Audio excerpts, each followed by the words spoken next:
Hello friend, मैं इस video में कवर करूंगा टोटल वैल्यू ऑफ एनवायरनमेंट या of non use value and use value. दो तरीका से क्वेश्चन पूछा जाता है इसमें। बेसिकली जो MEC 108 economics of social sectors and environment का है, total explain the total value of environment या use value and non use value. तो टोटल वैल्यू ऑफ एनवायरनमेंट आपका है use value, non use value. Use value का 3 parts है, direct use value, indirect use value, option value. Non use value का 2 parts है, request value and existence value. तो one by one explain करेंगे। Direct use value, तो direct use value का मतलब है कि हम डायरेक्टली जो भी प्रोडक्ट इन्वायरमेंट फॉरेस्ट से हम प्राप्त करते हैं, इन्वायरमेंट से जो भी प्राप्त करते हैं उसको हम इसके किसके कैटेगरी में आता है, डायरेक्ट यूज वैल्यू में। इसके पास एक फॉर्मल मार्केट अरेंजमेंट होता है जहां बायर एंड सेलर होते हैं और ट्रांजैक्शन इसमें संपर्क होता है। यानी the product of direct use value inter होता है, किसमें होता है, फॉर्मल मार्केट अरेंजमेंट में। ठीक है, जैसे डायरेक्टली हम यूज करते हैं, फॉर एग्जांपल हम फॉरेस्ट से डायरेक्टली गेट करते हैं timber, seeds, leaves, herbal product, बहुत सारी चीज है, जड़ी बूटी वगैरह हम यूज करते हैं डायरेक्टली इन्वायरमेंट से, उसको हम डायरेक्ट यूज वैल्यू कहते हैं। ठीक है, इसको हम डायरेक्टली प्राप्त करते हैं। इसका नेचर होता है टेंजिबल, जिसको हम देख सकते हैं, छू सकते हैं। इसको डायरेक्टली कंज्यूम भी किया जाता है। ठीक है, ये हो गया डायरेक्ट यूज वैल्यू। उसके बाद इनडायरेक्ट यूज वैल्यू, इसका फॉर्मल मार्केट अरेंजमेंट होता है, लेकिन इनडायरेक्ट यूज वैल्यू का कोई फॉर्मल मार्केट अरेंजमेंट नहीं होता है। इनडायरेक्ट यूज वैल्यू हम इनडायरेक्टली इन्वायरमेंट से नंबर ऑफ सर्विस प्राप्त करते हैं। ठीक है, जैसे आपको फॉर एग्जांपल अगर मॉइस्चराइजर को एटमॉस्फेयर में मेंटेन किया जाए एक पार्टिकुलर लेवल पर, तो इसका हमें बेनिफिट होता है, बहुत नंबर ऑफ डेज हम बेनिफिट इसका प्राप्त करते हैं। जैसे मॉइस्चराइजर को मैंने मेंटेन किया एटमॉस्फेयर में एक पार्टिकुलर लेवल में, तो इसका पहला बेनिफिट होता है, ये हेल्प करता है जितना भी प्लांट है फॉरेस्ट में उसको ग्रो करने में बहुत फास्टली करता है, पहला।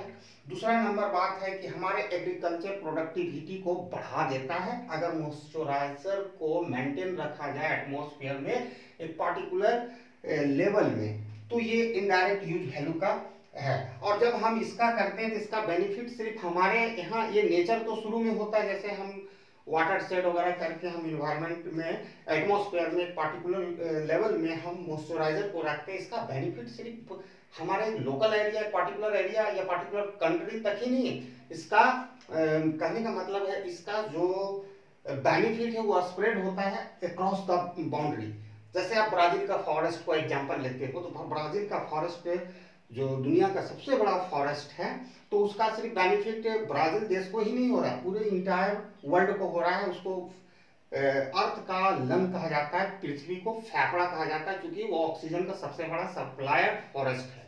ठीक है, ऑप्शन वैल्यू, ऑप्शन वैल्यू में हमारे पास क्या वो इसमें हमारे पास वो तकनीक आते हैं जिसको अभी हमारे due to limited knowledge and limited technological progress के कारण हम यूज नहीं कर रहे। हम आज इसका यूज नहीं कर रहे ऑप्शन वैल्यू का, लेकिन इन्वायरमेंट के पास इनन्यूमरेबल पॉसिबिलिटी इस सेंस में कि वो हमारा जो प्रोडक्टिविटी है कई गुना बढ़ा देगा। कहने का मतलब ऑप्शन वैल्यू के हमारे पास लगातार ऑप्शन इन्वायरमेंट में, मतलब अनलिमिटेड ऑप्शन अवेलेबल है इन्वायरमेंट का, जो भी what ever the service environment providers, यहाँ पर ऑप्शन हमारा हमेशा खुला हुआ है। और ये ऑप्शन को हम यूटिलाइज सिर्फ दो तरीका से कर सकते हैं, ओवर द टाइम नॉलेज को बढ़ाकर, over the time technology progress करके हम उस ऑप्शन वैल्यू को यूटिलाइज कर सकते हैं। इसका सबसे बड़ा एग्जांपल आपका दिया जा सकता है, जैसे बायोटेक्नोलॉजी। ठीक है, बायोटेक्नोलॉजी एंड जेनेटिक इंजीनियरिंग ने ऐसे कुछ डेवलप किए हैं, हाई यील्डिंग सीड को डेवलप किए हैं उस प्रजाति का जो पेस्ट प्रूफ है, मतलब कीड़ा मकोड़ा उसमें नहीं लगता है, बहुत ज्यादा इसका प्रोडक्शन है। ये क्या कर रहा है कि हमारे एग्रीकल्चर जो प्रोडक्टिविटी पर हेक्टेयर को बहुत तेजी से बढ़ा देता है। ठीक है, तो ये है हमारे पास ऑप्शन वैल्यू। अब इससे भी ज्यादा हमारी हर क्षेत्र में नहीं कि एग्रीकल्चर के क्षेत्र में ही इसका लाभ मिलता है। दूसरा चीज है कि सिलिकॉन चिप। ठीक है, ये जो सिलिकॉन चिप है जो आज से फ्यू डेकेड बैक, मतलब 2-3 दशक, 100-20 साल, 10 साल के बारे में इसकी जानकारी नहीं था सिलिकॉन चिप का, लेकिन ये जैसे ही आया था हमारे कंप्यूटर, लैपटॉप, मोबाइल का स्टोरेज कैपेसिटी कितना टाइम्स विकास करवा दिया, प्लस हमारा आईटी इंडस्ट्री भी काफी तेजी से विकास हुआ जब इसका इन्वेंशन हुआ। तो इस तरह का, लेकिन अननोन थे। इसी तरह इन्वायरमेंट के पास मतलब अनलिमिटेड पॉसिबिलिटी ऑफ ऑप्शन है। ठीक है, जिसको अभी हम नहीं जानते हैं due to limited knowledge, limited technological progress. ठीक है, over the time when our technical progress move ahead, move on, आगे बढ़ेगा, या आप कह सकते हो हमारी नॉलेज इंक्रीज होगा, तब इसका ऑप्शन वैल्यू को यूज कर सकते हैं।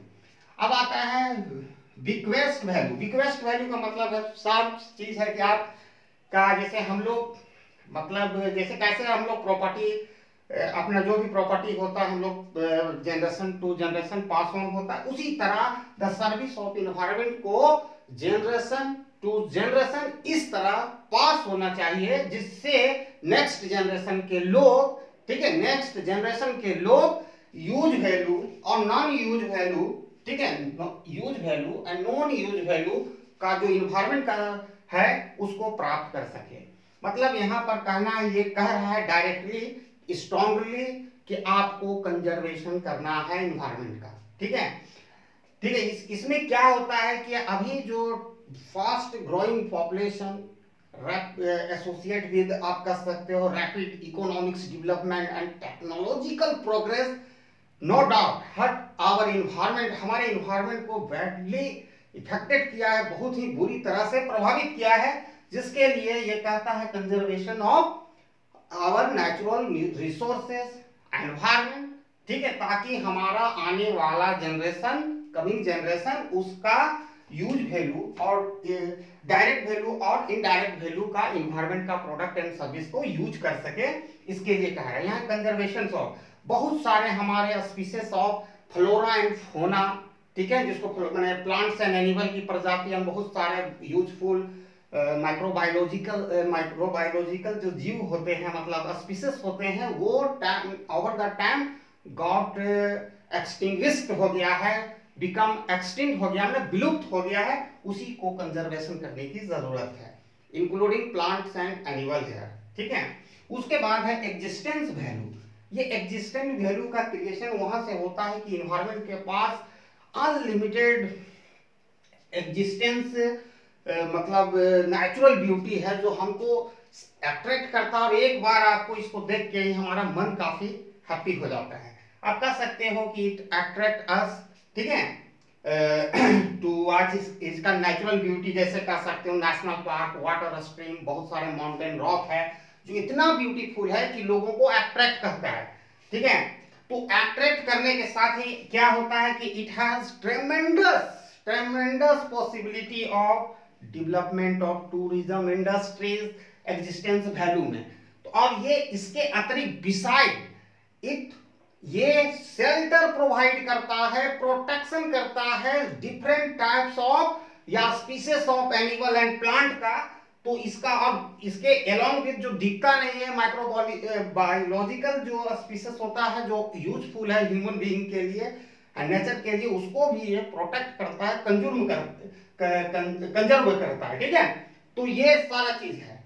और आपका यहाँ जो एग्जिस्टेंस वैल्यू जो हमारा नॉन यूज वैल्यू में आता है, अब जो ये एक ऐसा वैल्यू है जो अब नाउअडे जब से टूरिज्म इंडस्ट्रीज का डेवलप हुआ है, तो ये इसका कुछ parts some function of environment, ठीक है, आने लगा है फॉर्मल मार्केट अरेंजमेंट में।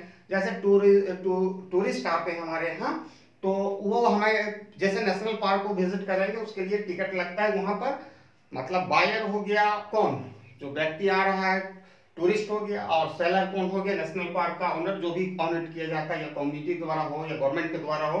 हमारे यहाँ नेशनल पार्क गवर्नमेंट के द्वारा होती है, ठीक है, और उसमें पार्टनरशिप भी है, उस पर हम डिस्कस नहीं करेंगे, beyond the scope of this video. ये 5 जो मेजर मतलब वैल्यू है इन्वायरमेंट का, जो डायरेक्ट यूज वैल्यू समझ में आ गया, indirect use value, option value, request value और एग्जिस्टेंस वैल्यू, और ये जब रहेगा तभी इस सब वैल्यू का लाभ उठा सकते हैं। तो सबसे इंपॉर्टेंट कौन है, एग्जिस्टेंस वैल्यू। जब एग्जिस्टेंस होगा कोई चीज का तभी इसका हो सकता है। तो और आप इसमें देखेंगे कि जैसे जैसे हम डायरेक्ट वैल्यू से इनडायरेक्ट वैल्यू, फिर ऑप्शन वैल्यू, फिर रिक्वेस्ट वैल्यू और एग्जिस्टेंस वैल्यू जाते हैं, वैसे वैसे जो इन्वायरमेंटल सर्विसेज एंड प्रोडक्ट का जो टेंजिबिलिटी होता है वो कम होते जाता है, ठीक है, मतलब अदृश्य वो दिखेगा नहीं। तो इसका मार्केट ट्रेडिंग होता है, मार्केट अरेंजमेंट में इसका आ सकता है, इसका नहीं होगा, इसका नहीं होगा, ये इनडायरेक्टली हेल्प कर रहा है, ठीक है, लेकिन इसका अब कुछ पार्ट्स होने लगा है। I hope you enjoy this video and thanks for watching my video till end. And one thing I want to say at this point of time, more video will be come for this course code MEC 108 tonight and early in the morning. Okay, thanks for watching my video till end. Jai Hind, and wishing you best of luck for your examination. Okay, thanks for watching my video till end. Jai Hind.